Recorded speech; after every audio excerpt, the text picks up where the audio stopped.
All right, ready to roll on a Saturday morning. Thanks to our friends at Insperity. Visit Insperity.com for powerful HR solutions with exceptional follow through. Charlie, great to have you back in studio. How you doing this morning? Getting ready for the holiday season. I'm a little late, but we're still talking golf, and here we go. Yeah, a lot to discuss, Charlie. Scotty Scheffler wrapped up his ninth win of the season last year. The PGA Tour is doing a great documentary comparing Scotty's ball striking in 23 and 24 to Tiger's in the early 2000s. I'm looking forward to that and discussing that with you. What a season for Scheffler. Absolutely phenomenal, Yeah, no. and he takes it with a grain of salt. It doesn't overwhelm him like it has some golfers. They get really tied up in how good they are, and all of a sudden they lose it. So I think he's here to stay. I think Randy Smith, his coach, he West Texas boy, he's got that philosophy, and they're going to handle it. They got a wonderful family and a wife, a great girl. So he's got all the support system. A reporter asked him at the end of last week, how will you reflect on these wins? And we're going to hear his answer a little bit later in the show, but he doesn't reflect, Charlie. He's not satisfied. He acknowledged that, he didn't win everything this year. He didn't win 50% of his tournaments. He still has a lot of work to do. Is that a common characteristic among the past greats of the game? Not being satisfied, not really reflecting on anything that's happened in the past. Ask me that question one more time. So did Jack ever kind of sit back, Jack and Tiger, when they were winning, 10, 11, 12, 13 majors? Were they never stopped and kind of thought about what they had just done, did they? I mean, Scotty's not really looking to take the gas pedal off. And you look at the majors of next year, you've got Augusta in April. You've got the PGA, which is going to be at Quail Hollow. You've got the US Open at Oakmont. These are some venues where he can continue this run. And to me, it's just amazing how there's no satisfaction in sports. A lot you see after a big win, a lot of athletes, they're ready to go party. They're ready to go hit the town. Not Scheffler. Fame is a hard thing to come by. And once they get that, and take Arnold Palmer, he was a poor kid. His dad, superintendent, and all of a sudden he became bigger than life itself. And that's cocktail parties, and you're all of a sudden elevated. He became very close to the president of the United States. So those guys crave that. Even Jack Nicklaus. I mean, he's low key, and he says don't make it more important than it really is, but he craves that winning, Yeah. and so he played well into his 80s. Yeah. He never wanted to be a a showman, but he goes and starts Augusta every day, every year Yeah. now, Yeah. and that's that inner feeling that they crave that attention, Yeah. and that fame is I've never experienced it, Right. but so I might be talking out of my left of my you know brain, but I think athletes crave that. Charlie, you're getting pulled all different directions the last 3 weeks. I mean, you were in California three Yeah. weeks ago. You played 5 rounds of golf at the Puerto Vallarta Pro Am last week.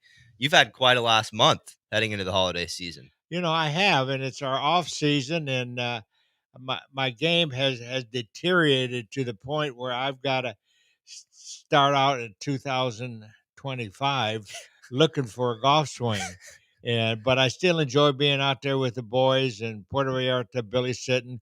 It was his 37th anniversary of running one of the biggest pro-ams in the country. I mean, we had 900 people down there. We Wow. had 100 fivesomes, and we had fun. And but see, and they go right from the golf course to the pool, and they stay in the pool until about 9 o'clock, and then they somehow find their room, and they start that over. But it's a great celebration of friendship and people returning to the same spot every year. It was really fun. Two great courses there in the Vista Vallarta course, which is a little smaller parkland course. Then you've got the Weiskopf course, kind of up in the mountains, and you've got Vedanta down the street where they play the Mexico Open. It's a special community as far as the world of golf. Yes, yes. Tourism is a big part of Mexico's economy and in that part of the world. You know, you got beautiful ocean, the Bay of Campeche, you know, everything, and so they have to keep that alive because those resort towns, that's where they live by. So Puerto Vallarta is beautiful. Puerto Vallarta has some of the best weather ever in November, December. So it was fun. You're not slowing down anytime soon, Charlie. I'm slowing down. And neither is 82-time winner Tiger Woods. It was interesting. We heard from him last week at the Hero, and he said he just had his, sixth back operation since 2004, and the back's been bothering him all year. It was looking like the way he was talking last week, we weren't going to get a chance to see him, didn't nearly think at the end of this year and even into 2025, the body doesn't seem to be in good shape for Tiger. But he announced after the tournament last week that he'll be playing in the PNC Championship next weekend with his son Charlie. Be good to see the big cat out there. Well, yeah, and reason is that you can take a cart, Yeah.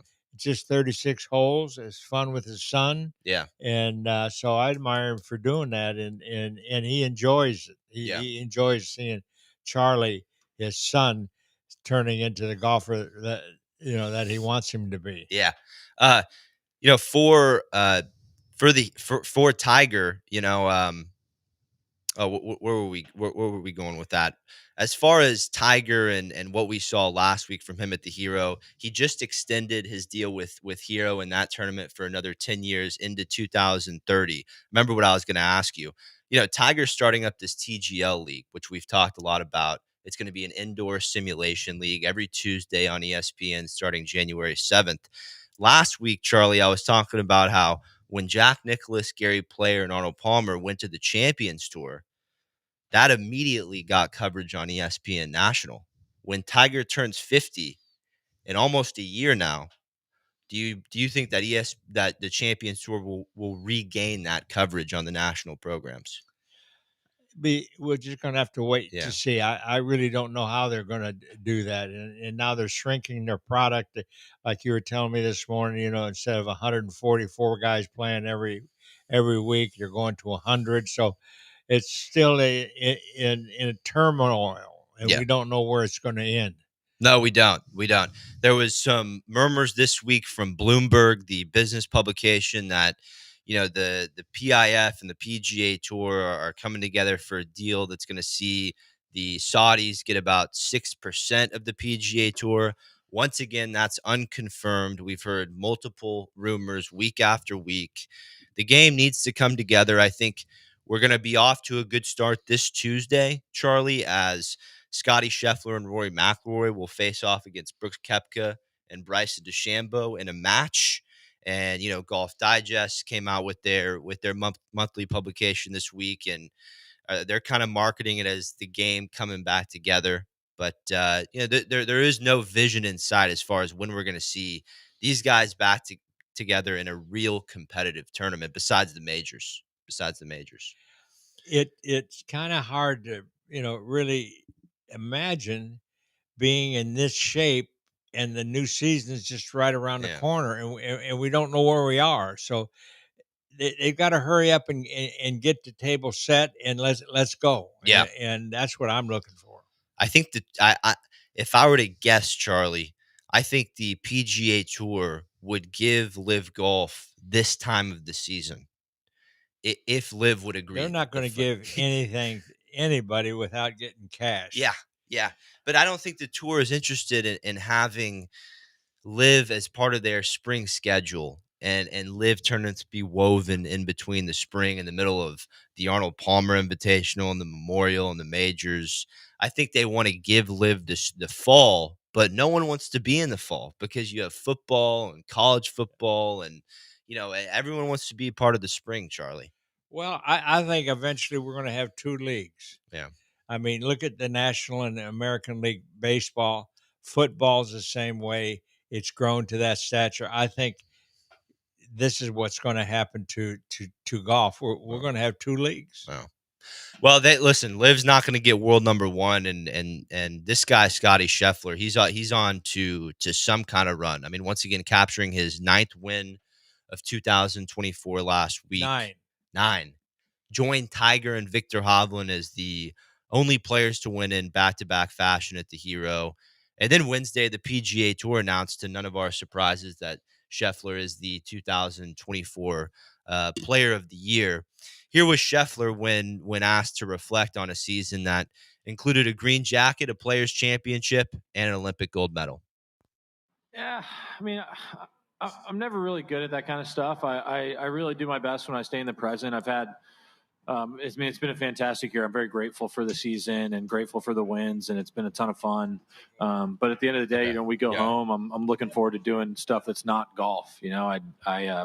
I like to go home and live my life and enjoy my time at home. And I've had a little bit of time to reflect, but I'm not really sure how to assess it. It's been pretty surreal. It's been a lot of fun, and I'm just really grateful. Yeah, and as far as what he did this year, it is right up there when you look at the numbers as far as ball striking, driving. It was right up there with Tiger Woods in those prime seasons. Now, one of the most interesting things about last week was Scheffler switched to a claw putting grip, which we're going to get a little bit more from Charlie here on the other side on that. But he switched to the claw grip for shorter putts last week. It performed well for Scheffler at Albany.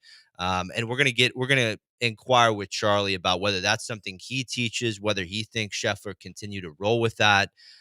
We'll find out that from Charlie here on the other side. And as far as the world of golf, you've got 3 tournaments going on this week. You've got final stage of PGA Tour Q School going on in Ponte Vedra. Now, at final stage of Q School, the top 5 and ties names on that leaderboard at the end of this weekend will punch their ticket to the PGA Tour. And we have a Houston native who is co-leading that right now. His name is Matthew Rydell.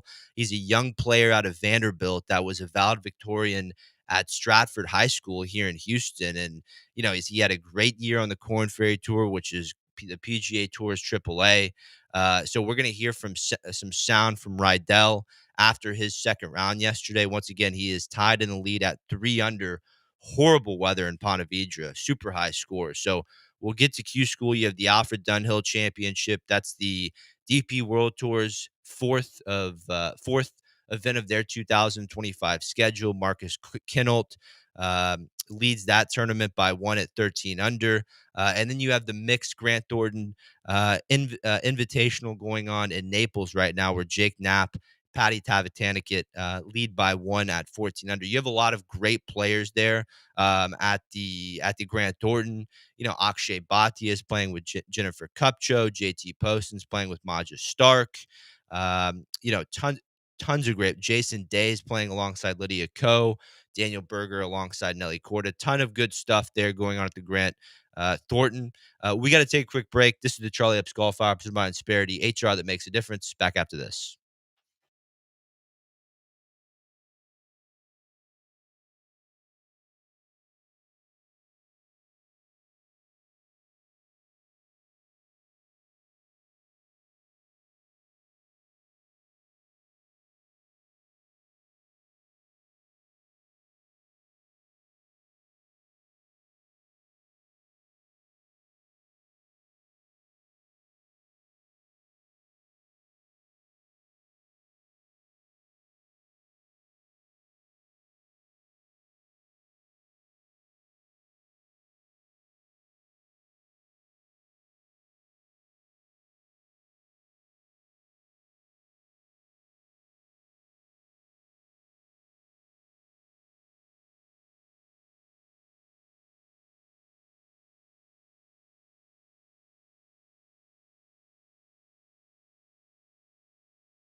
You're listening to the Charlie Epps Golf Hour on ESPN 97.5 and 92.5. Powered by Insperity. From the Veritex Community Bank Studios, here's Will Doctor and the Golf Doctor himself, Charlie Epps. Nice to have you with us on a Saturday morning, continuing as far as the world of golf is concerned. Once again, final stage of Q School for the PGA Tour, to me, is the most competitive event going on this weekend in the world of golf. You can watch that this afternoon on Golf Channel, and then the final round will be broadcasted again. You can watch the third round today, this afternoon on Golf Channel. And then tomorrow, the final round will be shown on Golf Channel between 2 and 4. But really, the reason this is the most competitive tournament of the week is because, if you finish top 5 or ties at Q School, you get your PGA Tour card. Yet, if you finish below the top 45, you could ultimately lose your job and have no status on any professional tour next year. There's really nothing like it. Once again, it's going on at Sawgrass Country Club in Dyes Valley, and Houston native Matthew Rydell co-leading after 2 rounds at 3 under par. I mean, the weather is absolutely horrible. 3 under co-leading. Now, Rydell was the code valedictorian at Stratford High School. He then took his talents to Vanderbilt, graduated earlier this year. That was a competitive Vanderbilt team with Gordon Sargent and John Augustine. Rydell, excellent college career, and he's really grinded through the weather conditions great this week. I asked, I asked Rydell at the beginning of this week what he was most looking forward to, and he said, "Look, the weather.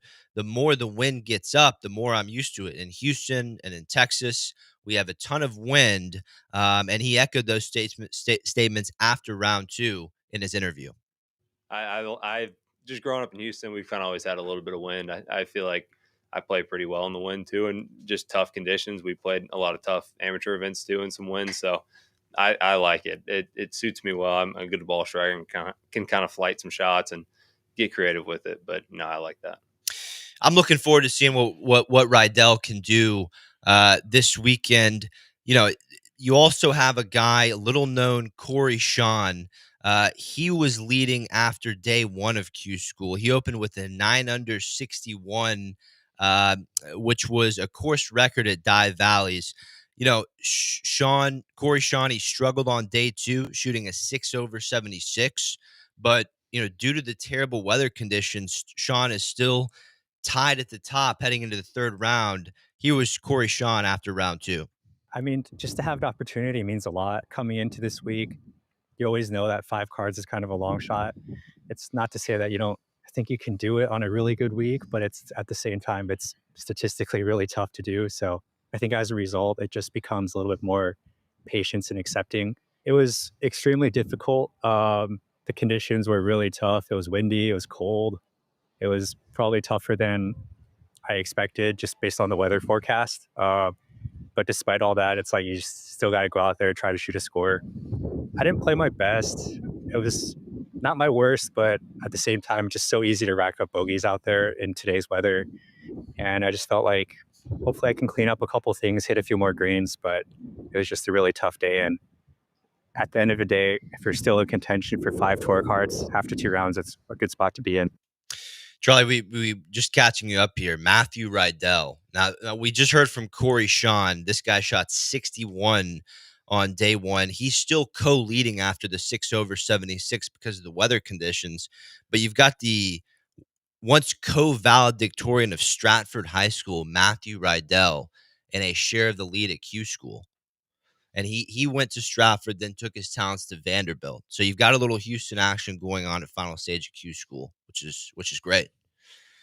I'm Really? sure your Charlie Wiley knows him. Yeah, I'm trying to think. I think I've seen him play, but I didn't know.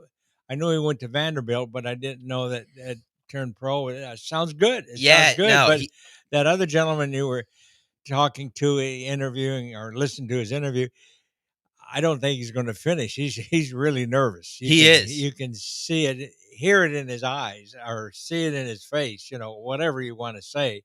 But the nerves have got him. It was 61 the first day? 61-76. Still co-leading at 3 under. But you're exactly right. I've never heard a golfer go, the statistics say, I'm probably not going to make it, but we'll give it our best go, Maybe he's a little too smart, Charlie. Yep. Now, Charlie, I also asked, we talked about the 2 courses this is being hosted at, Sawgrass Yes. Country Club and Dyes Valley. I asked the PGA Tour at the beginning of the week. I said, "Hey, you're not going to use the stadium course for final stage of Q School with that's where they host the players, and there's 3 courses at Sawgrass, and they don't want the wear and tear, Charlie." No, they got to protect their asset. Yeah. They're charging $900 a round of golf, and the tour school doesn't bring in any Yeah. revenue, so they move it to, and those golf courses are challenging enough that's fine. Yeah. They'll determine how many cards you're getting out. 5, Yeah, 5. 5 and ties. almost 5 not and worth it. ties. Yeah. But I You think went through Q School a couple times, didn't I you? a couple Yeah. times. Yes, I sure did. First time in 1969. Was it 6 rounds then? No, then it was 4. Okay. But I went to one that was 8. Ooh. We played up in Silverado and Napa, and then we drove down to the desert. But those were fun days. I mean, there were a lot of good players, and everybody wanting to get the fame and fortune, Yeah. and they did that. Fuzzy Zeller and Bobby Watkins and Lanny Watkins, and all those guys came up through the tour school. Now today, top 5 and ties get their PGA Tour card, and then there's a whole nother section of those who finish between tied for 6th and 40th that'll get conditional on Corn Ferry and Americos. When you were playing, Charlie, there was PGA Tour cards on the line, and if you didn't get those, you had to go find another job, right? Yeah, or you go Monday qualify. Okay. Yeah. Monday qualify. So, but no, the golf popularity in the professional ranks is incredible. Yeah. And both for the ladies and for the men, the tour school, it was one way to get on the tour, but now they have their university rankings that get them straight, and the guys that come and girls that come from the university ranks are really well prepared, better prepared than the kids coming out of the tour school, you might say. So we'll see. They absolutely are. The PGA Tour University ranking, if you finish first Yes. on PGA Tour U right out of college, you can get your PGA Tour card. I believe it's top 3 on PGA Tour U get their PGA Tour card. And then after that, once again, 5 through 15 get their Corn Ferry Tour cards. 15 to 20 get their Americos cards. So many different tours to play on now and to get ready. Yep. I wanted to get back to one thing on Scotty Scheffler. I wanted to get your opinion on this claw grip. A lot was made of Scheffler switching to the claw for shorter putts last week, Charlie. It performed well for him at Albany. Here was Scheffler to the media on whether we'll see more of the claw in 2025. Going into this week, it was something I wanted to test out. Like I said, you can always practice and do everything at home, but competition's always just a slightly different animal. And so it was really good to come out here and compete, get under pressure, play with the lead, play close to the lead most of the week. And I felt really comfortable. And so, I would definitely assume that it's going to be there in Maui. And, but like I said, I'll go home and assess the week and, we'll talk to Phil. But overall, I felt like the results and the way I felt over the ball, I was really comfortable in competition, and I was pretty pleased. He looked very comfortable with the claw grip, and all these grips, left hand low, long putters. They've been tried, since the 1800s. Everybody looking for the secret, but and it's good to have. I mean, the year Jack Nicklaus won his last major, he came out with a putter that looked like a sledgehammer, and completely different from Jack Nicklaus. And he said, "What? Well, I got nothing to lose. I'll try it." And he won the Masters. So change sometimes is the best way to get yourself out of a slump. Go completely the opposite way, and so it's 2025 is going to be an interesting year for golf. We got a lot of great golfers. We got the Ryder Cup. Now they're even saying that maybe if the 2 Live Golf PGA, they could play for the Ryder Cup. What do you think of that? A Ryder Cup among their own No, I tours. think the Ryder Cup would Well, they've already the Ryder Cup it already accepts the European and American players, yeah. but they would do kind of a Ryder Cup of PGA Tour versus Live, just Or one tour it could versus become another. the Ryder Cup. Could become that challenge. Yeah, we're gonna hear. We have some sound, but we're gonna hear a bit later on in the third segment. Actually, right after Did this. I spoil your? No, you didn't. But Tiger talked about Ryder Cup Yeah, payment. yeah. You know, Charlie, that this was something that was discussed in '99 at Brookline, and it was rejected. And it seems like the players are kind of more joking about it. Scheffler came out and made a bit of a joke that they're not making enough money and the Ryder Cup should pay them to play. He was joking, but there's a rumor out there that there's some Americans who think they should be paid at least 400 grand to compete in the Well, Ryder they Cup. already get 250, Yeah. and that money they can use to disperse through their charity. Yeah. So it's not that they're poor boying it at all. Yeah. So if they were at that 250 grand, can they pocket that or is it required to go to charity? That they go to charity. Okay. But once again, greed is a horrible thing, but it's a professional game, and what do the players get paid in the World Cup, and so on and so forth. And how much is it? Each member of the Ryder Cup has in their contracts with their equipment dealer and all that. You make the Ryder Cup, you get an extra 100 grand. There's incentives in all those contracts. So I, I don't feel sorry for the PGA Tour player. Yeah. Robert McIntyre, who's a Scot, he won twice on the PGA Tour this year. He said that there's no conversation about that going on the European side. To them, it's a complete honor.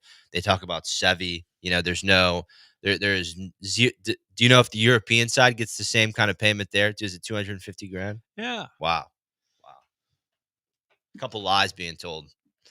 stretching the truth. The Europeans say they would never play the Ryder Cup for money. Okay.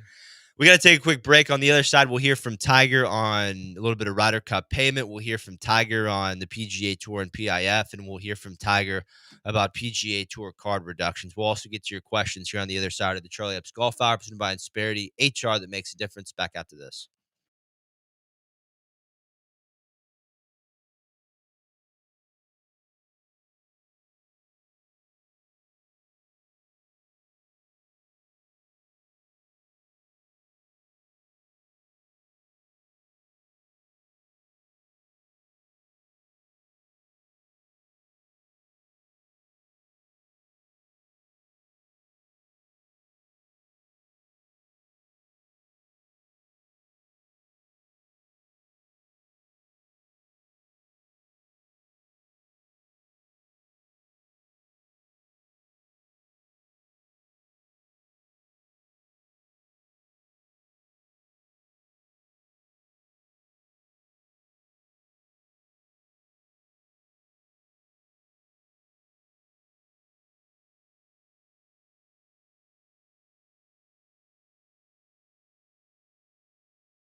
The Charlie Epps Golf Hour, powered by Insperity, continues on ESPN 97.5 and 92.5. from the Veritex Community Bank Studios. Here's Will Doctor and Charlie Epps.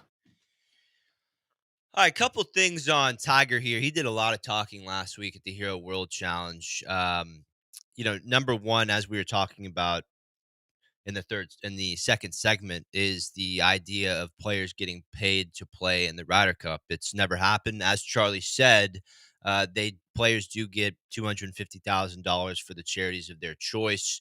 As we also know, the Ryder Cup. Is there a tournament on the schedule that makes more money, Charlie? Or I'm sure the Masters is number one. The Ryder Cup has to be up there as far as British Open. Yeah, British Open. Yeah, Are that's going to Royal Portrush this year, Charlie, in 25. Is it going? Yeah, back. yeah, over Port there? Rush, where Shane Lowry won in 2019. Have you been there? He still isn't sobered up since that. He has not won since. I've been there. I've played there. Ireland is beautiful to play golf, and Port Rush is an incredible piece of property. It has a elevation to it. You go up and you go down and you go around and you go by the ocean. It's a marvelous place to have a championship. It's a marvelous place to take a vacation. Yeah. I would say that'd be the major that I'm most looking forward to, but it's got to be the U.S. Open at Oakmont this year, Charlie, where your guy Angel Cabrera won his first major in 2007. Isn't that something? It's been that long. Yeah. Down the street there from Latrobe. Not down the street. You got a couple-hour drive. Where Arnold's office is? Arnold's. Did he have an office at Oakmont? No. He had a picture everywhere, but not an office. His office up at Latrobe is incredible. I've been in there. How many clubs in there? 10,000. Wow.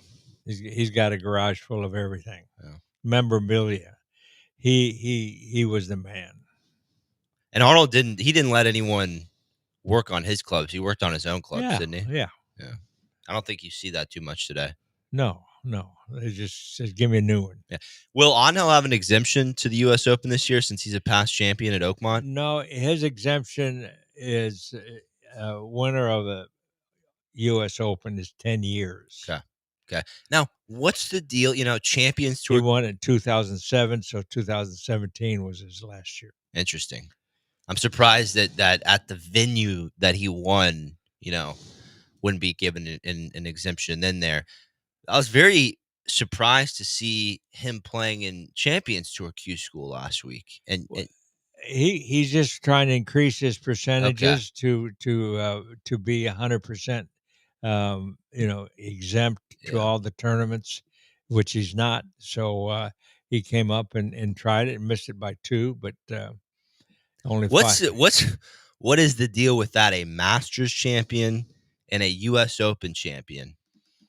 He has to go to Q School for Champions Tour, where you have at least 30 other full members who don't even have close to that kind of resume. Yeah, well, but the rules are the rules, and they have the open means that it's open to everybody. So you got to go qualify to get in a certain ranking. Yeah. And right now he hasn't, because of what he did in his past, he didn't play for 3 years. So you lose your status. Your numbers, go down instead of going up. Yeah. And exemptions are at a premium. But he got 5 or 6 exemptions this past year, and it came close. Played so well too. Yeah, he did. And so he's getting ready for next year. Wow. It'll be interesting to see. Dickie Pride also missed by 1. Yeah. Champions Tour Q School might be the toughest qualifying school. Only 5 players. 5 new players every year. Yep. Really incredible. Let's get to some of this Tiger audio. We'll start with Tiger voicing his thoughts on potential Ryder Cup payment. Well, I would have to say that going back to my playing days, we had the same conversation back in '99, and it was we didn't want to get paid. We wanted to give more money to charity. and the media turned it around us against us and said we want to get paid. I said, no, I mean, the Ryder Cup itself makes so much money. Why can't we allocate it to various charities? And what's wrong with each player, 12 players getting $1 million, and you able to divvy it out to amazing charities that they're involved in, that they can help out?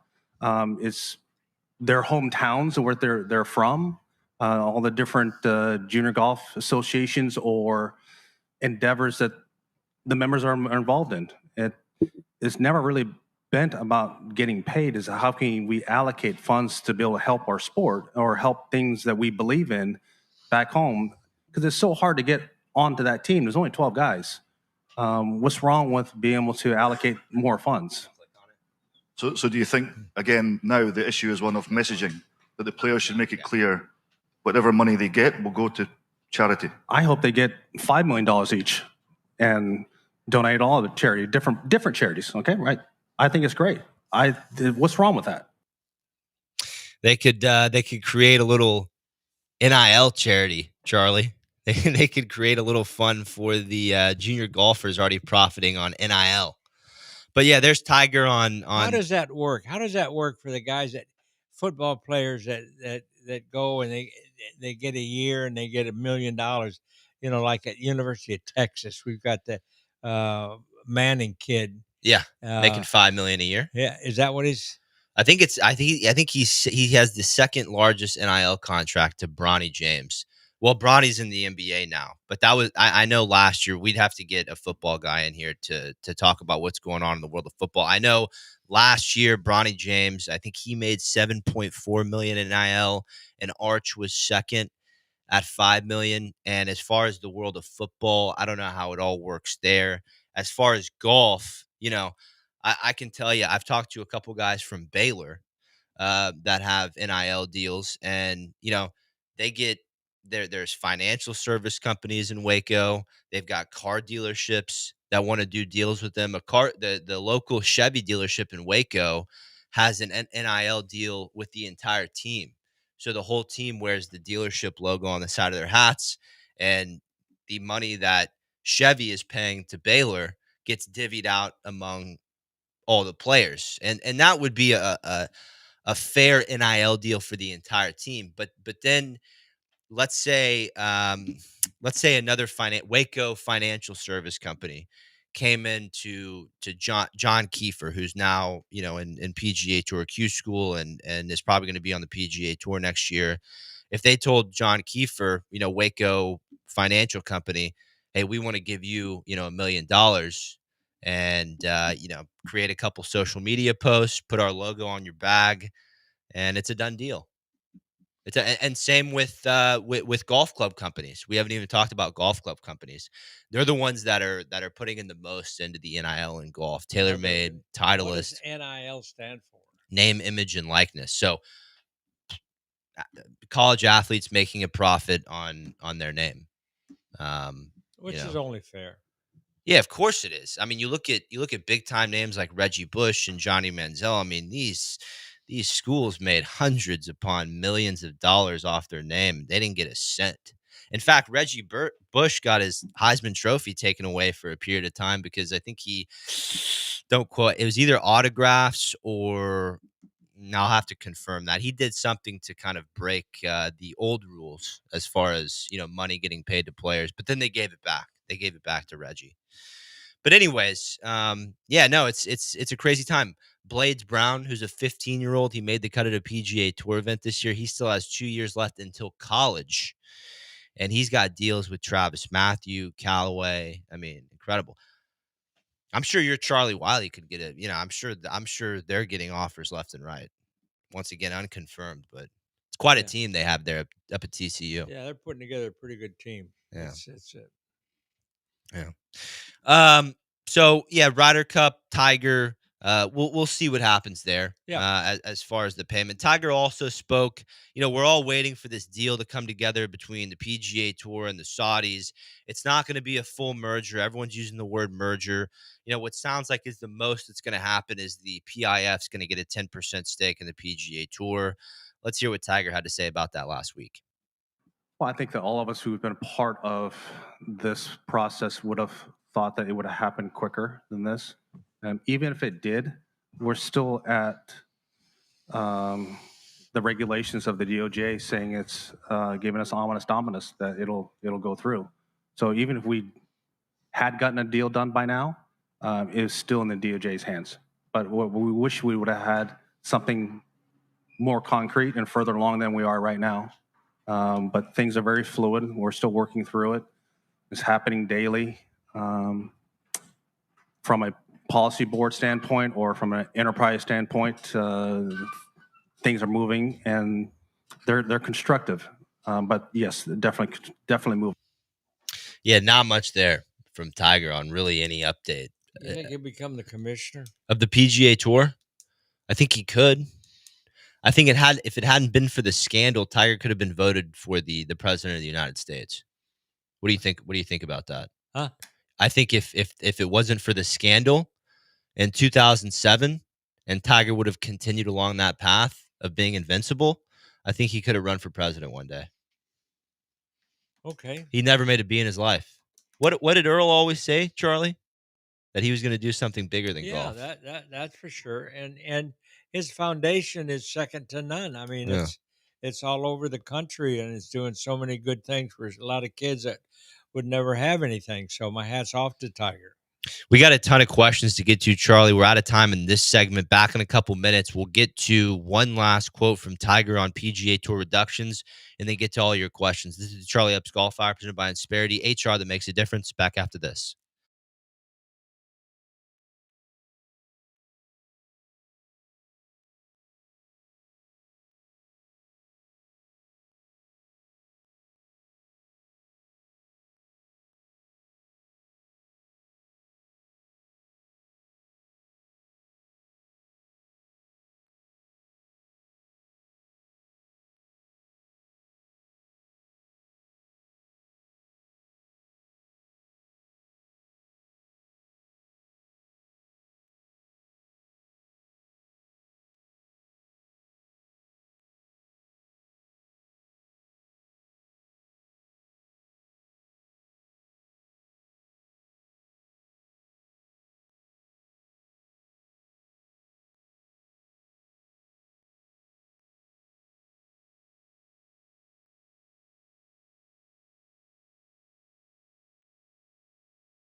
You're listening to the Charlie Epps Golf Hour on ESPN 97.5 and 92.5. Powered by Insperity. From the Veritex Community Bank Studios, here's Will Doctor and the golf doctor himself, Charlie Epps. Charlie, I mean, Chris DeMarco gets a full card on the Champions Tour. They're making Angel qualify. That's the way it is. What's the deal, Charlie? This is not fair. This is not fair in my eyes. But I'm sure he'll still get a full list of starts. What do you think, he'll start the year with 8-9 starts on the Champions Tour? Well, yeah, he has a number right now because he finished in the top 40 from last year. So he's going to do all right. But yeah, he's paying for his transgressions. Yeah. And everybody, the players have respected him, and it was a good year considering everything that went on. And so 2025 should be even better. I'm sure a lot of tournament directors out there want to see him. Yeah. Okay. Let's get to a couple questions for you, Charlie. Here's Luke. Charlie, I heard the Skins game was making a return to professional golf. We haven't seen it since 2008. What are your thoughts about these types of spin-off events?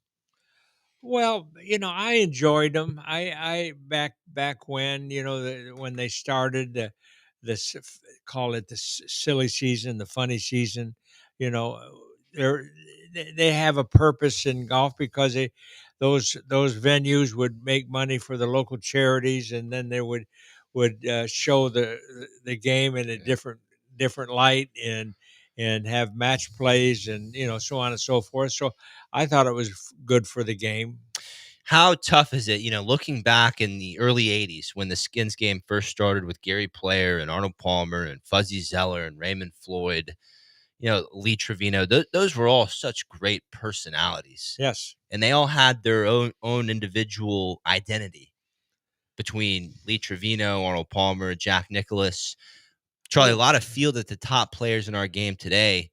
And this is no knock, but Scotty Scheffler, Xander Schauffele, everyone maybe besides Bryson DeChambeau is a little bit more of a robotic personality. They've all been media trained, and they're all trying to act a specific way. Does that lack of personality take away from events like the Skins game? Well, you want the characters to be in that one-on-one situation where they can come off with some good quotes and some good shots, and Lee Trevino and DeChambeau, two personalities. Lee Trevino was always very entertaining. Nicklaus was Nicklaus, and Arnold Palmer was Arnold Palmer. Today, you have 50 guys that would move the needle a little. You got 5 guys, Scheffler. Yeah. Scotty Scheffler. I'd put Bryson DeChambeau number 2. But he's in Live. I know. He can't play on the PGA Tour. Now, if you look at the top of the PGA Tour FedEx Cup, it goes, Scotty Scheffler, Xander Schauffele, Sahith Theegala finished 3rd. Once again, very nice guys. All very nice guys, but not a distinguished personality in the mix there. Exactly right. And you're going to get a kind of a modified Skins game on Tuesday. Once again, the PGA Tour announced the Skins game will be back Friday, November 28th of 2025. That's Black Friday next year. This was announced right after Rory McIlroy came out and said it took him a few times to get a release for the showdown that's going to take place this Tuesday on TNT. That'll be on at 6 p.m. Eastern time with Brooks Koepka and Bryson DeChambeau facing off against Scotty Scheffler and Rory McIlroy for $10 million. They listened to me after I was 10 million? $10 million. $10 million. $10 million. They're playing for $10 million. I think, and a portion of it going to charity, Charlie. Portion of it going to charity. $4. Now, unlike some of the previous matches, some of these matches were 12 holes. That's not a round of golf. The showdown on Tuesday is going to be 18 holes. So that's good news. It'll be a full round of golf. You'll have Charles Barkley doing the commentating. He's going to be joined by Ernie Johnson, the great Ernie Johnson. as well as Trevor Immelman and David Faherty. And they're bringing Faherty back for this, Charlie. I guess so. Yeah. I mean, he still Good for says him. a lot of funny Yeah, things good for him. sometimes.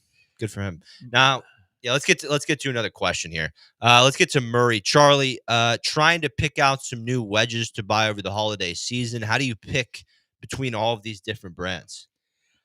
Well, there's players.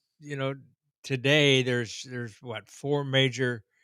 You got Callaway, you got Titleist making great wedges.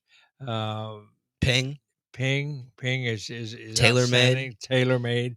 What do you think But about PXG? PXG, they've hung in there. I Yeah. mean, they haven't dominated the market like Yeah. they might have thought they were going to.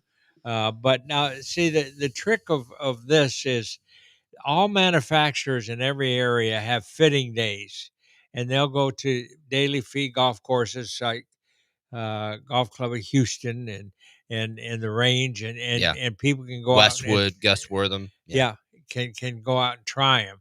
And so look in the newspaper and see when the fitting days are concerned. But if you have a favorite brand, whether it be TaylorMade or Callaway, PXG, PXG has its own retail operation here in Houston, so you can go to that. So there's a lot of different ways to skin the cat to get the new equipment. I like to go into Edwin Watson and look in the sale barrel, and you might see a wedge that was mistreated, but yet still playable. You can go in there and get a wedge for $35 and not $150. You found some gems in there, huh, Charlie? Yeah. Talking about putter fittings, Yes. and what Scheffler has kind of debunked, but I think an idea that you're already familiar with, Charlie. When I watch you putt, contrary to a lot of teachers saying the wrists need to stay dead still in the putting stroke, I see some give in your wrists. Yeah. And the club head leading. Little leg. Yeah, on the way back. And release it. I feel like that's not a common thing that's taught. And a lot of people try to get really stiff over the putter. Yeah. And it's analysis by paralysis or paralysis by however they say it, That's just always how you've rolled the rock. That's all. Back when I was learning how to putt, the greens weren't as fast and there were a lot of grain, and so you would look to add loft. Loft on a putter is no more than 2 to 3 degrees, and sometimes when you get in the grain and all that, you want to get the ball in the air to try to make it. But nowadays the greens are much more sophisticated, and they have a much better roll. So, do you still putt with a classic blade, or have you tested out some of these more brick-looking putters? I like mallets. Oh.